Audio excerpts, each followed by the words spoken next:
In this video, I'm going to show you how to change the front differential fluid in your truck. I'm going to show you the tools you'll need, step-by-step process on how to do it, and explain to you why it's so important.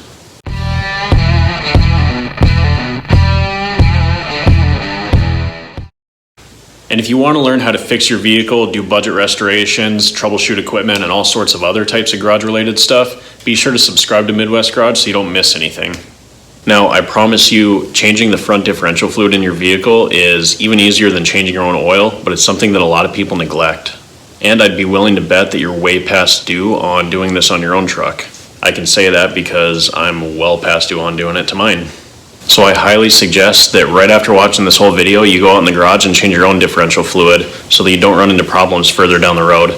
All in all, it'll take only about 5 minutes to do, so let's get into it. All you're gonna need is a ratchet, the right size sockets. For these trucks, you use a 1/2 inch and a 15 millimeter, a fluid pump, and a rag. The right type of gear oil, and of course a drip pan so you don't make a mess on your garage floor. So if you climb underneath your truck from the front, you'll see your front differential right here. And basically what this does is it's a set of gears that transfers power from the engine, transmission, and transfer case into the front wheels to create a four-wheel drive vehicle. Since there's a series of gears inside of here, it has lubrication to make sure that nothing gets damaged. And now all we're going to be doing is removing the fluid through the drain plug and then filling the new fluid in through the fill plug. First step is to always remove the fill plug first, because you don't want to drain all the fluid out and then realize that you're not able to get anything back into it. So some trucks might have a skid plate that goes over this that won't allow you access to the differential. So all you'll have to do is remove that first and you'll be able to see all this no problem. So we'll grab our 15 millimeter and we'll break our fill plug loose.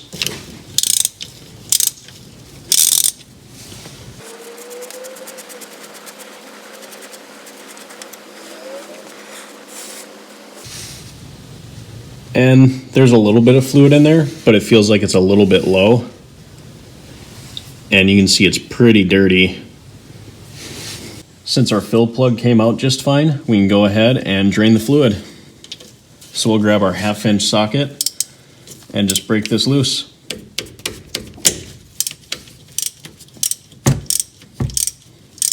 Make sure you have your drain pan set up underneath.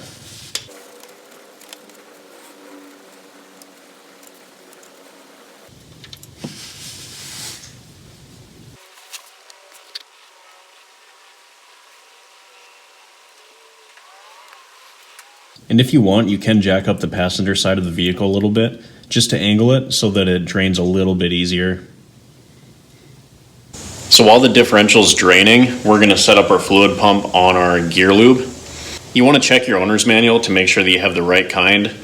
In these Chevys, it calls for 75W90, and you'll see this does have limited slip additive.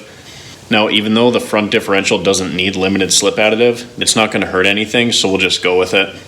Another thing that you'll want to check is that it's GL5 for differential.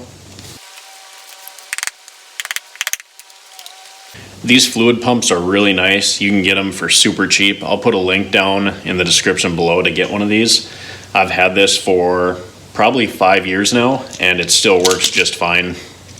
And this will fit on pretty much any oil jug, any gear oil jug, even gallon-sized jugs. So it's definitely handy. That way you don't need to take your bottle and try to get it up into tight spaces and squeeze and pour it that way. So in some differentials, the drain plug will actually have a magnet on the end.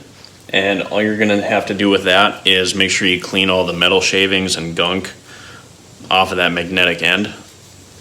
And the magnet is just there to collect any metal filings or anything that comes from metal to metal contact within the differential, so that way it doesn't get trapped up in the gears. It'll all be sucked down towards the bottom and then not cause any further damage.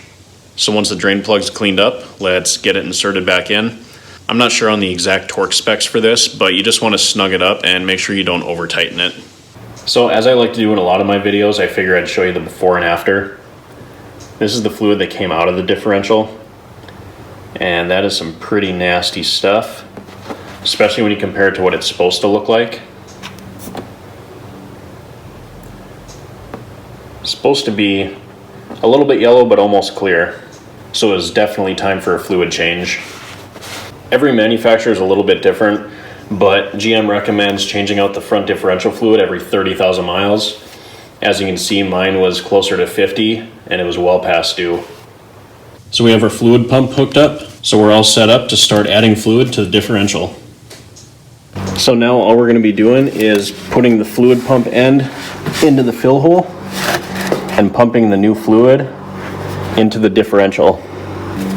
And it's a good idea to have a rag down below because we're going to fill it until fluid comes out of the fill hole, and that's how you know that it's full.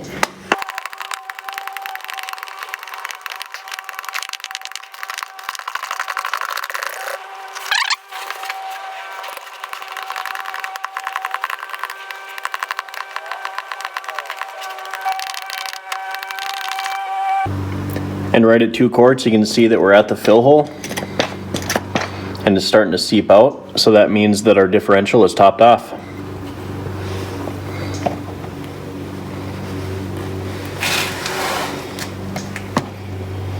So just to make sure, we'll stick our finger in there, make sure we can feel some fluid.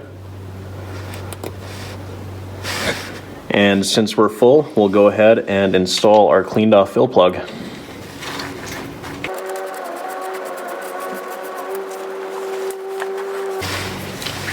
And we'll snug it down tight, but not too tight.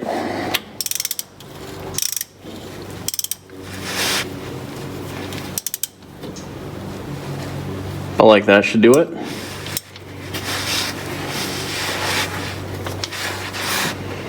And there's just one more thing to do. So there's a ton of good videos all over the internet on how to change your rear differential fluid, but not very many on front differentials. So I really hope this video helped you out. Now the last step is for you guys to actually go out and change your own front differential fluid.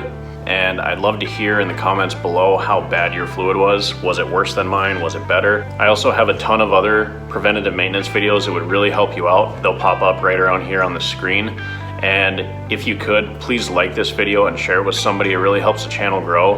And if you haven't already, please consider subscribing to Midwest Garage so that you don't miss any of my maintenance videos, as well as a lot of the projects that I'm currently working on.